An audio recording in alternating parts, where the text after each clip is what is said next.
Ooh, that looks tasty. Welcome, folks. Today the Hungry Gamer is back with a how to play video. And today we are talking about Dawnshade.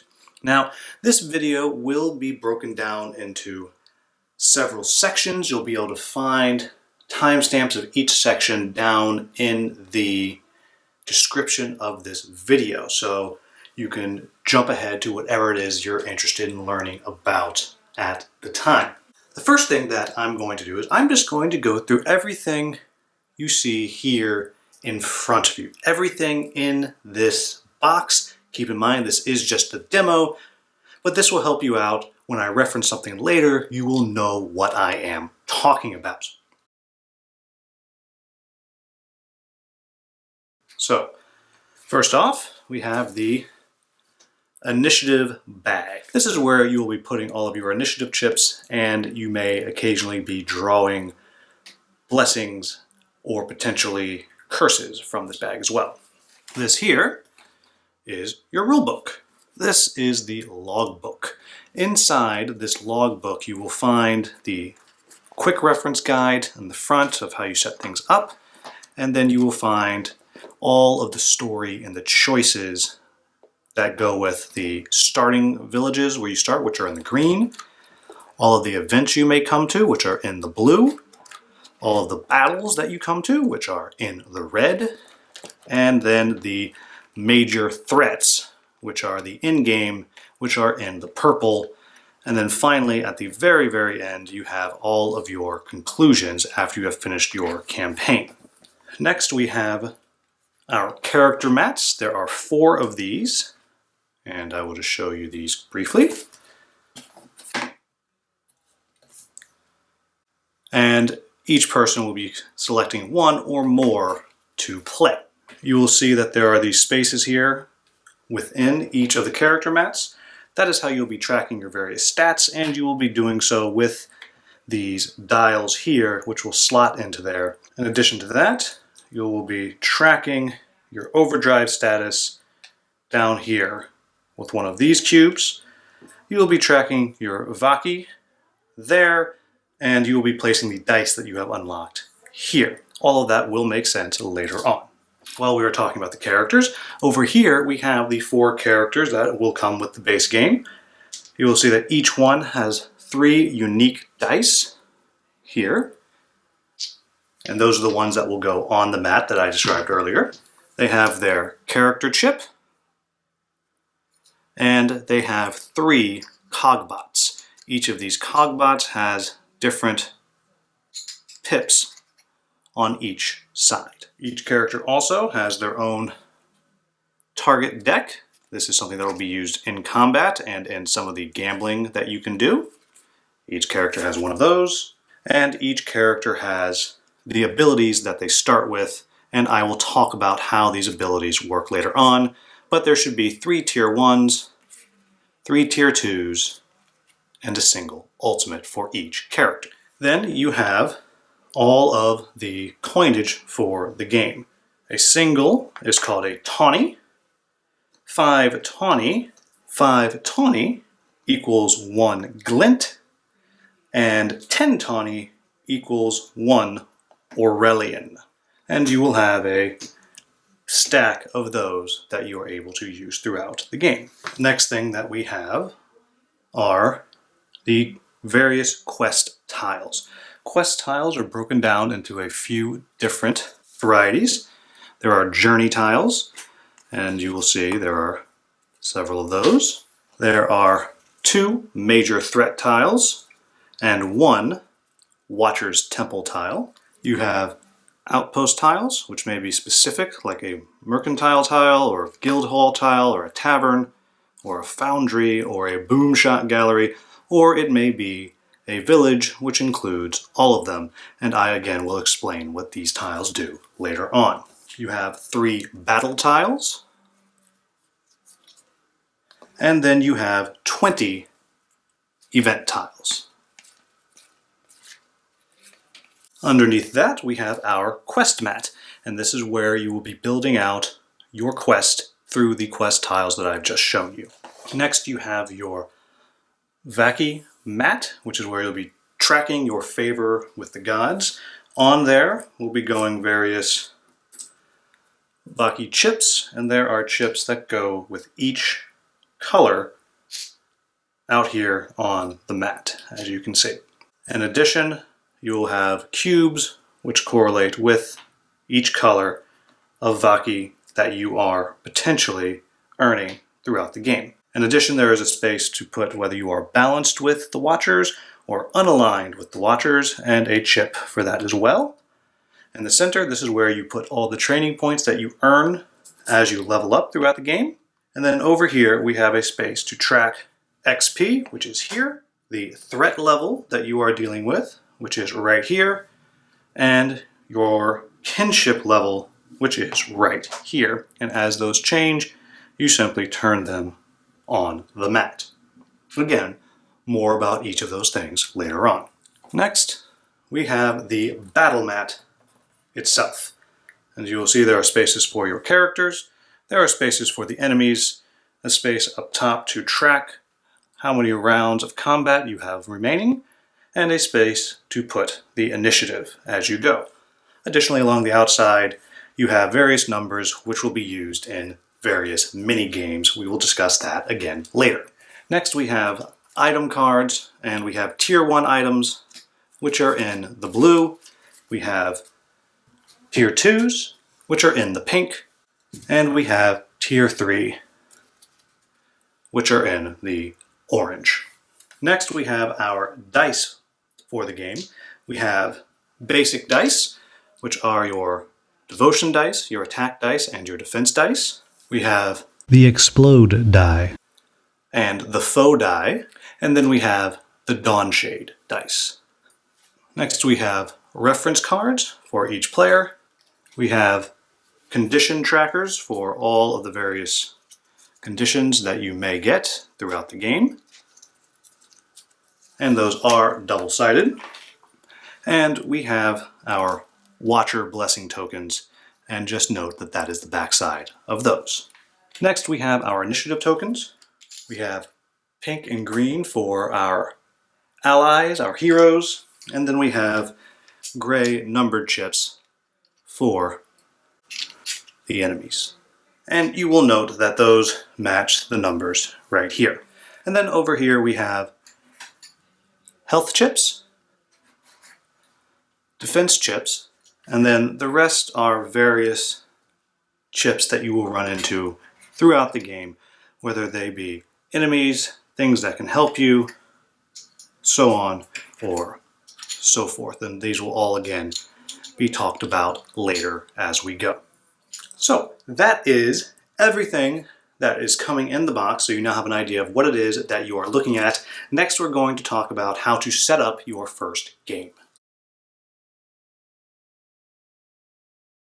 Alright, so let's talk about how to set up for your first game. The first thing that you want to do is set out your Vaki mat. And you'll set that out like so. And then you will take one of these dark cubes and you will put it in the balanced space up there, because you are in balance at the beginning of the campaign, and I will again explain what that means later on. Then for each of these colors, you will place one cube of the same color in the spot furthest to the left.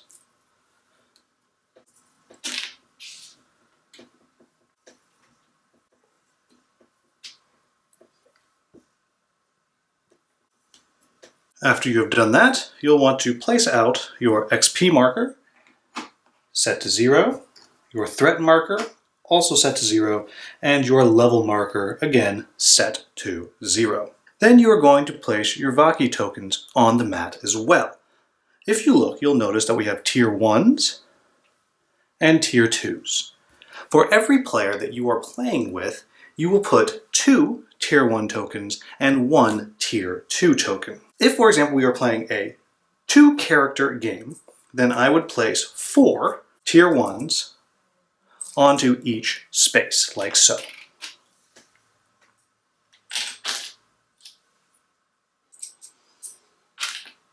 And then I would place 2 tier 2s on each of the tier 2 spaces, like so.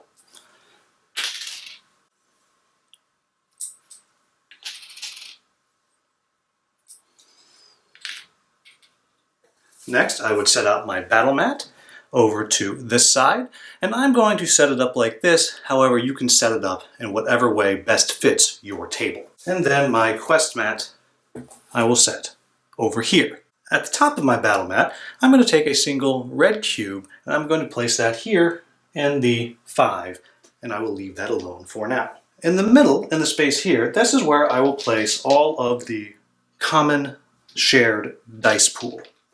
And you will note that this also includes the Dawnshade dice, the faux die, and the explode die. Next, each player will select what character that they are playing. For this setup example, I've chosen Flash Skyfire and Tollum Cloudbane, and you will place them down in a spot where it is most convenient. You will notice here that I'm spreading off of the mat, so let me put this aside and show you how you set up your character board. So here, if I'm setting up Flash Skyfire's board, this is how I will do it. I'm going to take one dial and place it in each of these open spots. I'm going to make sure that the arrow here is pointing at each of the circled numbers. Those represent your character's starting statistics. Next, you'll want to get a single cube of your character's color and place it right here next to this space that it says Overdrive. You don't want to place it in a slot, but you do want to place it right next to it. Then you will collect your character's 3 unique dice for them and place them off to the side of their board. As you earn them, they will go onto your mat here. Finally, you will collect your character's ability cards, and you will take those with you to your play area. In addition to that, you will claim a single reference card that is 2-sided, and we will talk about this a little bit later. You will also take your character targeting deck, and you will pull out the blank ones, and the rest of them will get shuffled together with all other characters being used to make the targeting deck. Once you've done that, you will place that off to the side of the battle mat. The next thing that you will do is you will collect the items that you might be using in this particular game. The main mode of Dawnshade is called a trilogy, in which you are playing through 3 scenarios of 10 quest tiles each. After you play each one, you'll move to a new tier. So the first time you play, all you'll be collecting are the tier 1 items. Take those and put them off to the side of the board. If it is your second time through, you'll be adding the tier 2s. And if it is your third time through, you'll be adding the tier 3s. So the third time you play, you will have access to all of the different items. The next thing that you need to do is you need to set up your quest deck. And the way you do that is first you select one of the major threat tiles. You can choose one or do it at random. And after you do that, you place that on the bottom of your quest deck. For the moment, I'm going to place it right here in the center of the vacuum mat. That will get moved later on. The next thing that you will do is you will select one of the villages to be your starting village, and you will take that and you will place that where you like on the quest mat. The location that you select will alter the rest of the game board for the rest of that particular chapter of your trilogy. I will talk about that in just a moment. The rest of the quest deck will consist of 1 Watcher's Temple, 2 of your 6 journeys, which you will select at random, and then they will be placed on top of your Watcher's Temple in the stack. All the rest will be placed to the side. 2 of your 20 different event tiles. Again, all the rest, set them to the side and place the 2 that you have chosen into your stack. Next, you'll take 2 of the various outpost tiles, which include both villages and singular outposts. Again, 2 of them chosen at random, and then place the rest to the side. Finally, you'll be selecting 1 of the 3 battle tiles, again, placing that in your stack and the rest to the side of the board. Once you have done that, you will shuffle up all of the tiles that you have and then place it on top of your major threat. Your major threat is always the bottom of your quest deck. Once you have done that, place that to the side of the quest mat. Now that you have your quest deck set up, The next thing you need to do is you need to populate your quest mat with various Watcher blessings. As a reminder, your Watcher blessings are the tokens with this symbol on the back. On the front, there are various blessings, and we will talk about what they do later in this video. Where you place the Watcher blessings on your quest map is determined by two things. First, are you playing a solo game, meaning with a single character? If you are, the setup is slightly different, and I will show you that in just a moment. The second thing is what numbered space your starting village is on. In this case, my village is on 11. So what I will do is I will go to the logbook, and on page 1, you'll see where the Watcher blessings go based on where your starting village is. In this case, because my village is on hex 11, I'll be placing a Watcher blessing on hex 1, 4, 7, 8, 12, 13, 16, and 17. Once I've selected 8 Watcher blessings, I then place them out in the hexes that are indicated in the logbook. Again, in my case, starting on tile 11, this is what my starting quest mat will look like. If you're playing the game with a single character, you will look at the back of the rulebook, not the logbook, to find how you're supposed to set up your Watcher blessings. You can see the chart here. Next, you'll want to place all of the enemy initiative chips within reach of the battle mat.